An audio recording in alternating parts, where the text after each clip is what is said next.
कांग्रेस नेता राहुल गांधी से आज दूसरे दिन भी प्रवर्तन निदेशालय की पूछताछ होगी। नेशनल हेराल्ड मामले में राहुल को ईडी ने तलब किया है। सोमवार को राहुल गांधी से करीब 8.5 घंटे की पूछताछ हुई। राहुल गांधी से पूछताछ के विरोध में सोमवार को दिल्ली समेत पूरे देश में कांग्रेस नेताओं और कार्यकर्ताओं ने प्रदर्शन किया। कांग्रेस नेताओं ने आरोप लगाया कि जांच एजेंसी का दुरुपयोग करके जानबूझकर गांधी परिवार को परेशान किया जा रहा है।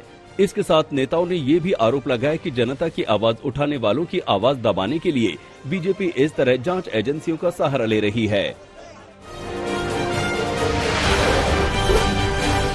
पर जिस तरीका अपनाया गया नोटिस देने का भी, पूछताछ करने का भी, रात को 12 बजे तक पूछताछ कर रहे हो, ऐसा कौन सा जुल्म कर दिया? कौन सी मनी लॉन्ड्रिंग हो गई है? किस रूप में हो गई है? कितनी अरबों खरबों की हो गई है?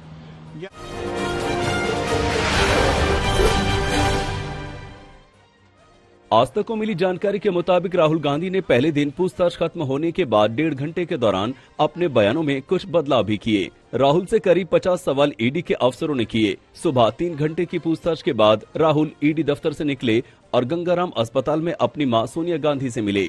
1.5 घंटे बाद दूसरे दौर के सवाल उनसे हुए, जिसमें 5.5 घंटे का वक्त लगा। सूत्रों के मुताबिक ईडी राहुल के जवाब से संतुष्ट नहीं थी।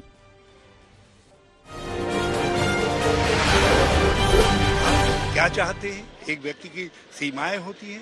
इस तरीके का गैर मानवीय व्यवहार, इनह्यूमन बिहेवियर आप किसी विपक्ष के नेता के साथ करेंगे तो इससे साफ जाहिर होता है कि इस सरकार का इरादा क्या है।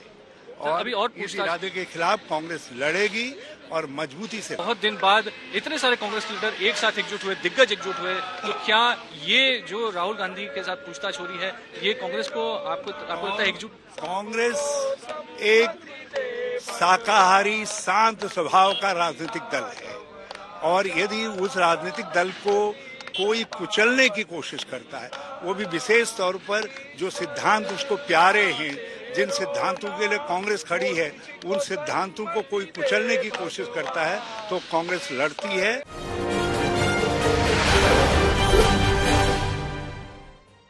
आज तक को सूत्रों से मिली जानकारी के मुताबिक ईडी ने कल पूछताछ में राहुल के सामने सवालों की झड़ी लगा दी। मसलन उनके बैंक खाते देश विदेश में कहां-कहां हैं, इन खातों में कितनी रकम जमा है, यंग इंडिया कंपनी क्यों बनाई, एजीएल अधिग्रहण के वक्त अदा 50 लाख की रकम कहां से आई, क्या ये रकम किसी शेल कंपनी के जरिए अदा की गई, क्या वो वाकिफ थे कि 50 लाख अदा करने के बाद यंग इंडिया को 2000 करोड़ की संपत्ति मिल जाएगी।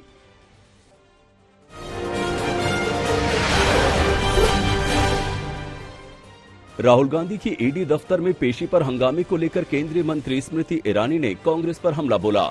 इन्होंने कहा कि कांग्रेस नेताओं का ये प्रदर्शन गांधी परिवार और उनकी संपत्ति को बचाने के लिए किया जा रहा है।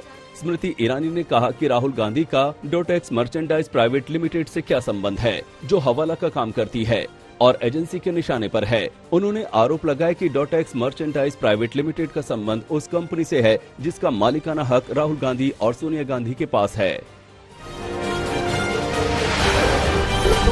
मर्चेंडाइज प्राइवेट लिमिटेड हवाला एंट्री ऑपरेटर कोलकाता से संबंधित है, जो कैश के बदले चेक देती है, जिसकी ट्रांजैक्शंस पर फाइनेंशियल इंटेलिजेंस यूनिट का रेड फ्लैग है। जो कांग्रेस के कार्यकर्ता आज दिल्ली में एकत्रित हुए हैं, वो राहुल गांधी जी से पूछिए कि गांधी खानदान का संबंध डोटेक्स मर्चेंडाइज प्राइवेट लिमिटेड से क्या है।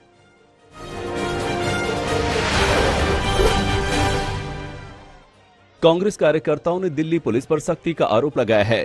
दिल्ली पुलिस के मुताबिक कल कुल 459 कांग्रेसी डिटेन किए गए थे। इनमें 15 लोकसभा सांसद, 11 राज्यसभा सांसद और 5 विधायक शामिल थे।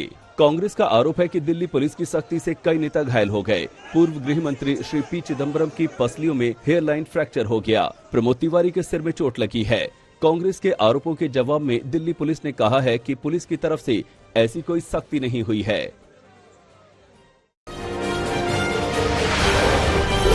प्रधानमंत्री नरेंद्र मोदी आज 1 दिवसीय दौरे पर महाराष्ट्र पहुंचेंगे।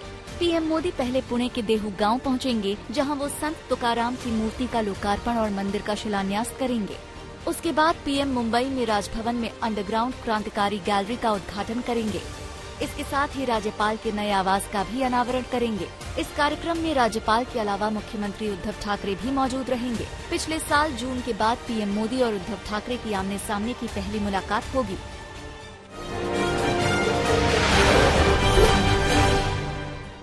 पश्चिम बंगाल की मुख्यमंत्री ममता बनर्जी आज दिल्ली पहुंचेंगी। राष्ट्रपति चुनाव को लेकर ममता बनर्जी ने 15 जून को विपक्षी दलों की एक संयुक्त कॉन्फ्रेंस बुलाई है। उन्होंने इसमें गैर एनडीए दलों और विपक्षी पार्टियों के मुख्यमंत्रियों को आमंत्रित किया है। ये कॉन्फ्रेंस दिल्ली में कॉन्स्टिट्यूशन क्लब में होगी। जिन प्रमुख नेताओं को इस कॉन्फ्रेंस में बुलाया गया है, उनमें कांग्रेस अध्यक्ष सोनिया गांधी, आम आदमी पार्टी के संयोजक अरविंद केजरीवाल, सीताराम येचुरी, उद्धव ठाकरे सहित विपक्ष के तमाम नेताओं के नाम शामिल हैं।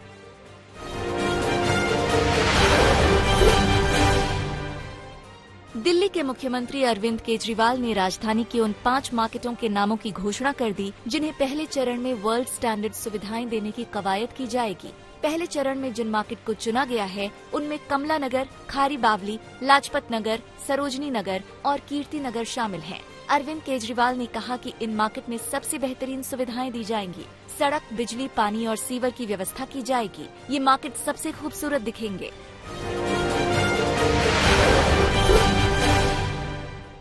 पांचों बाज़ारों की मार्केट एसोसिएशंस को, सभी दुकानदारों को, लोगों को मैं बहुत बहुत बधाई देता हूं जो इनके ये 5 मार्केट चूज़ की गई। इसका मतलब ये नहीं है कि बाकी मार्केट्स को नहीं करेंगे।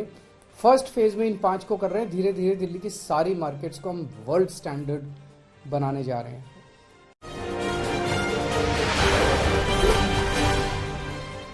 यूपी में चल रही बुलडोजर वाली कार्रवाई के खिलाफ जमीयत उलेमाए हिंद ने सुप्रीम कोर्ट में याचिका दाखिल की है।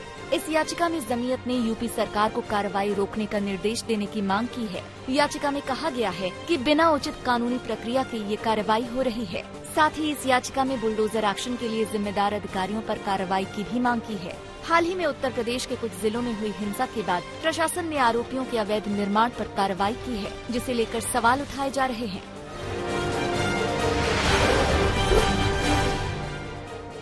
All India Muslim personal law board ने भी यूपी में बुलडोजर वाले एक्शन पर सवाल उठाए हैं। All India Muslim personal law board की ओर से जारी बयान में कहा गया है कि मुलजिमों के साथ मुजरिमों जैसा सलूक करना गैर कानूनी और दहशतगर्दी है। पैगंबर पर विवादित टिप्पणी करने वालों पर कार्रवाई की बजाय जो लोग इसके विरोध में प्रदर्शन कर रहे हैं, उनके खिलाफ केस दर्ज किया जा रहा है, उन पर लाठीचार्ज किया जा रहा है और उनके घरों को गिराया जा रहा है। गुस्ताखी करने वालों के खिलाफ कार्रवाई न करना यकीनन इंसाफ का कत्ल है।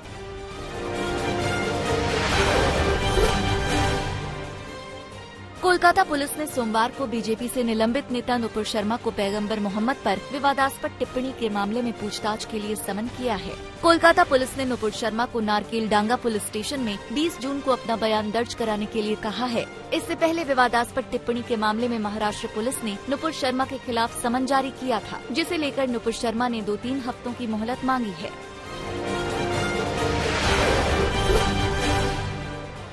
मुंबई से सटे भिवंडी में नुपुर शर्मा का समर्थन करने पर एक मुस्लिम युवक की पिटाई कर दी गई। बताया जा रहा है कि साद अशफाक अंसारी नाम के इंजीनियरिंग के छात्र ने नुपुर शर्मा के समर्थन में सोशल मीडिया पर पोस्ट किया था, जिसके बाद बड़ी संख्या में मुस्लिम समुदाय के लोग उसके घर पहुंचे और उससे जबरन माफी मंगवाई। आरोप लगाया जा रहा है कि साद अशफाक अंसारी ने धार्मिक भावनाओं को ठेस पहुंचाई, जिसके बाद उसके खिलाफ केस दर्ज कर लिया गया है।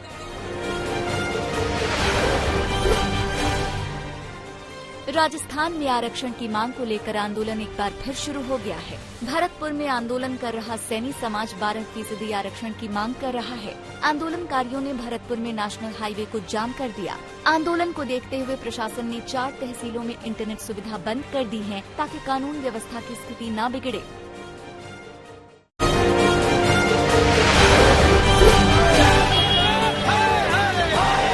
भारतीय जनता पार्टी ने कल पंजाब की भगवंत मान सरकार के खिलाफ प्रदर्शन किया। बीजेपी नेताओं और कार्यकर्ताओं ने पूरे पंजाब में केजरीवाल, भगवंत मान और राघव चड्ढा के खिलाफ नारेबाजी की और पुतला फूंका। बीजेपी का आरोप है कि पंजाब में कानून व्यवस्था की स्थिति पूरी तरह चरमरा चुकी है। बीजेपी ने मान सरकार पर विकास के नाम पर धोखा करने का आरोप लगाया है। बीजेपी ने आरोप लगाया कि अगर सुरक्षा गार्ड वापस लेने की बात सार्वजनिक नहीं की जाती तो पंजाबी सिंगर सिद्धू मूसेवाला जीवित होते। लखनऊ के थाने के बाहर समाजवादी पार्टी के कार्यकर्ताओं और पुलिस के बीच ये झड़प एक पार्षद की गिरफ्तारी को लेकर हो रही है। एसपी के पार्षद रईस अहमद को पुलिस ने शांति भंग समेत दूसरी धाराओं में गिरफ्तार किया। कोर्ट के आदेश के बाद पार्षद को पुलिस रिमांड में भेज दिया गया। विरोध करने एसपी के कार्यकर्ता थाने के बाहर पहुंच गए। कार्यकर्ताओं ने पुलिस की गाड़ी को रोक लिया। इसके बाद पुलिस ने लाठीचार्ज करके एसपी कार्यकर्ताओं को थाने से खदेड़ दिया।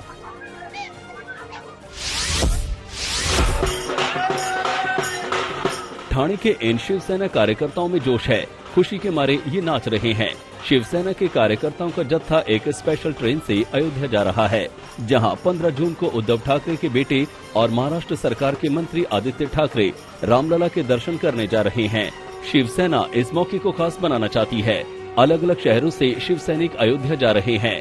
शिव सैनिक जय श्री राम के नारे लगा रहे हैं। लड़ाई हिंदुत्व का सबसे बड़ा नायक बनने की है और ये उसी का हिस्सा है।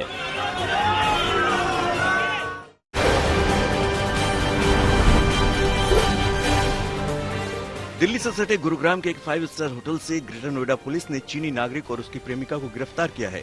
इन पर नोएडा में अवैध तरीके से 2 चीनी घुसपैठियों को 15 दिन तक पनाह देने का आरोप है। शनिवार को दोनों घुसपैठियों को एसएसबी ने भारत नेपाल बॉर्डर से गिरफ्तार किया था। तब पूछताछ में यह खुलासा हुआ था कि वो दोनों अपने चीनी साथी के साथ ग्रेटर नोएडा वाले फ्लैट में फर्जी वीजा पर रुके थे। ग्रेटर नोएडा पुलिस ने जिन 2 चीनी नागरिकों को पकड़ा है वो दोनों भी फर्जी वीजा पर अवैध रूप से यहाँ रह रहे थे। इनका वीजा 2020 में ही एक्सपायर हो चुका था।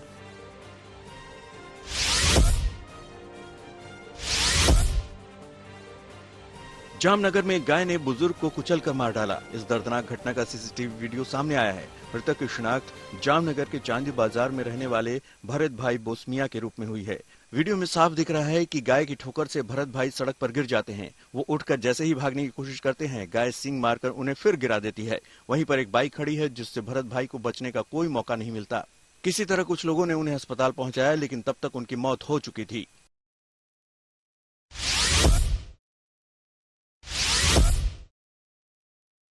यूपी के गोंडा में कल हाई वोल्टेज ड्रामा देखा गया।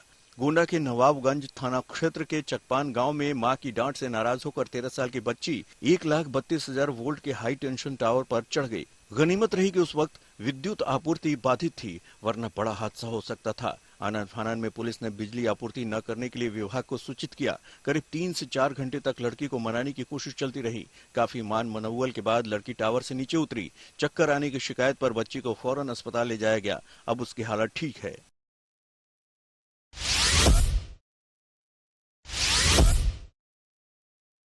भारत के पहले आरआरटीएस का पहला ट्रेन सेट गाजियाबाद के दुहाई डिपो पहुंच गया है। इस ट्रेन सेट को गुजरात के सावली में स्थित मैन्युफैक्चरिंग प्लांट से ट्रेलर पर लादकर सड़क मार्ग से लाया गया। गुजरात के सावली से दुहाई डिपो पहुंची इस ट्रेन ने अपनी यात्रा में 3 राज्यों राजस्थान, हरियाणा और अंत में उत्तर प्रदेश का सफर तय किया है। इस ट्रेन सेट के सभी 6 डिब्बे अलग अलग ट्रेलर पर लाद कर लाए गए। दुहाई डिपो पहुंचने पर इन्हें क्रेन की सहायता से उतारा गया। अब आने वाले दिनों में डिपो में ही इस पूरी ट्रेन को असेंबल किया जाएगा।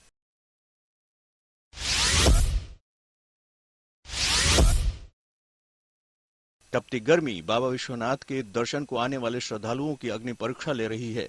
आसमान से बरसते अंगारे और तपती तवे जैसी जमीन जानलेवा साबित होने लगी है। पिछले 2 दिनों में काशी विश्वनाथ दर्शन को आए 2 दर्शनार्थियों की मौत हो चुकी है और आधा दर्जन की गर्मी से तबीयत बिगड़ भी चुकी है। गर्मी से बचाव के लिए हालांकि मैट का इंतजाम किया गया है, लेकिन वो नाकाफी साबित हो रहा है। श्रद्धालुओं की मांग है कि उसे हमेशा गीला रखना चाहिए ताकि चलते वक्त कुछ ठंडक का एहसास हो। एक तरफ आसमान से अंगार बरसाता सूरज और दूसरी तरफ तपता फर्श। बाबा विश्वनाथ के भक्तों पर गर्मी भारी पड़ रही है।